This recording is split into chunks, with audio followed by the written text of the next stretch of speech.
नमस्कार साथियों, स्वागत है आपका एक बार फिर से ज्ञानकृत क्लासेस में। ये video HP TET arts preparation की 9th वीडियो रहने वाली है।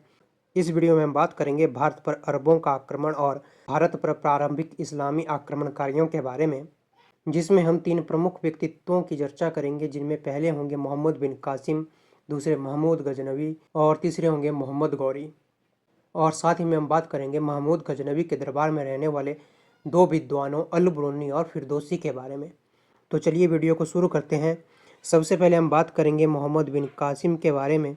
मोहम्मद बिन कासिम ने भारत पर जो सबसे पहला आक्रमण किया वो 1712 ईस्वी में किया, यानी मोहम्मद बिन कासिम का भारत में आगमन 1712 ईस्वी में हुआ। मोहम्मद बिन कासिम का जो भारत पर आक्रमण करने का उद्देश्य था वो था इस्लामिक विस्तार, यानी इस्लाम को बढ़ाना और लूटपाट करना। मोहम्मद बिन कासिम ने सबसे पहले सिंध के राजा दाहिर को हराकर सिंध और मुल्तान पर कब्जा किया। इस प्रकार अरबियों या इस्लामों के कब्जे में सबसे पहले भारत का जो हिस्सा आया वो था सिंध, और भारत में इस्लामी शासन की शुरुआत मोहम्मद बिन कासिम के आक्रमण के बाद ही मानी जाती है।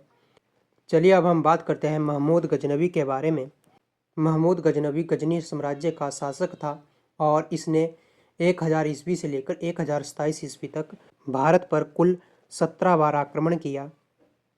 इसका जो सबसे पहला भारत पर आक्रमण था वो 1000 ईस्वी में था, और 1008 ईस्वी में इसने नगरकोट किले पर आक्रमण किया, और 1025 ईस्वी में इसने सोमनाथ के मंदिर पर आक्रमण किया। आपको 1008 ईस्वी और 1025 ईस्वी के आक्रमणों को ध्यान में रखना है, क्योंकि यह एग्ज़ाम्स में बार बार पूछे जाते हैं। इसका भारत पर आक्रमण करने का उद्देश्य ठीक वही था जो कि मोहम्मद बिन कासिम का था, जैसे कि धन संपत्ति की लूट करना और इस्लामिक विस्तार करना। महमूद गजनवी ने भारत पर अंतिम आक्रमण 1027 ईस्वी में किया, और लगभग 1030 ईस्वी के आसपास महमूद गजनवी की मौत हो गई।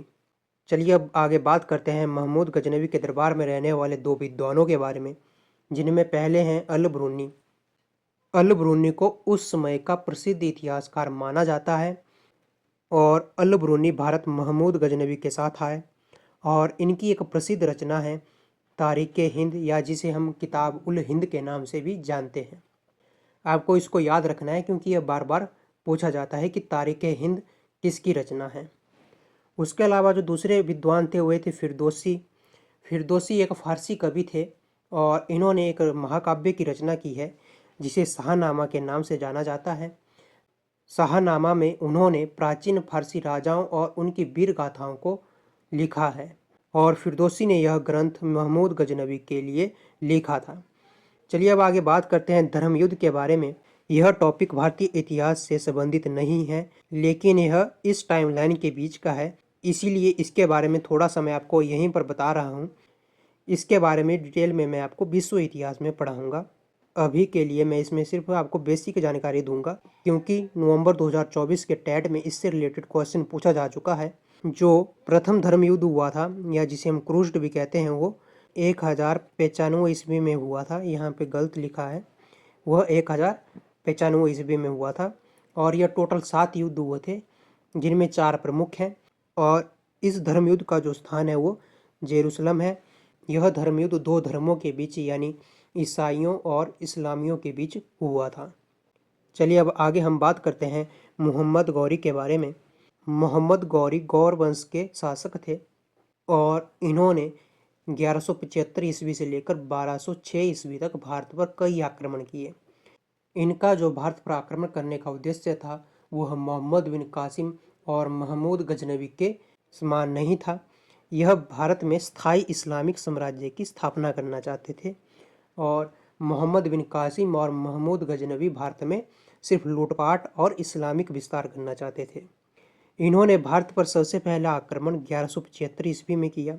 इनके कुछ प्रमुख आक्रमण या युद्ध हैं जो इन्होंने भारत में किए, जिसमें पहला है 1191 ईस्वी में हुआ त्राइन का प्रथम युद्ध, जो पृथ्वीराज चौहान के साथ हुआ, जिसमें मोहम्मद गौरी की हार होती है, लेकिन पृथ्वीराज चौहान इन्हें माफ़ कर देते हैं और यह वापस गौर लौट जाते हैं। और फिर यह 1192 ईस्वी में एक दूसरा आक्रमण करते हैं, जिसे हम त्राइन के दूसरे युद्ध के नाम से जानते हैं। यह दूसरा युद्ध भी पृथ्वीराज चौहान के खिलाफ होता है। लेकिन इस युद्ध में मोहम्मद गौरी पृथ्वीराज चौहान को धोखे से हरा देते हैं और जिसका नतीजा यह होता है कि इस युद्ध को मोहम्मद गौरी जीत जाता है। इसके अलावा एक और युद्ध है जो 1194 ईस्वी में हुआ, जिसे हम चंदावर के युद्ध के नाम से जानते हैं, और यह युद्ध जयचंद के खिलाफ लड़ा जिसमें मोहम्मद गौरी की जीत हुई। और इस युद्ध को जीतने के साथ ही मोहम्मद गौरी ने भारत में स्थायी इस्लामिक साम्राज्य की नींव रखी। तो इस वीडियो में अरब आक्रमण और प्रारंभिक इस्लामिक आक्रमणों के बारे में इतना ही। इस वीडियो में हमने 3 आक्रमणकारियों मोहम्मद बिन कासिम, महमूद गजनवी और मोहम्मद गौरी के बारे में बात की, जिनके आक्रमणों ने भारतीय राजनीति और समाज को गहरे रूप से प्रभावित किया। और साथ ही साथ हमने अल ब्रूनी और फिरदौसी जैसे विद्वानों के बारे में भी बात की। तो चलिए अब देखते हैं कुछ MCQs जो इस टॉपिक से रिलेटेड बार बार पूछे जाते हैं। जैसे कि अल ब्रूनी किसके साथ भारत आया? इसका आंसर हो जाएगा गजनवी के साथ। तारीख़ हिंद की रचना किसने की? इसका आंसर हो जाएगा अल ब्रूनी ने। भारत में मुस्लिम धर्म की शुरुआत किसने की? इसका आंसर हो जाएगा मोहम्मद बिन कासिम ने। सोमनाथ मंदिर पर आक्रमण किस वर्ष हुआ? इसका आंसर हो जाएगा 1025 ईस्वी में। इस तरह के क्वेश्चन इस टॉपिक से बार बार पूछे जाते हैं। तो इस वीडियो में इतना ही।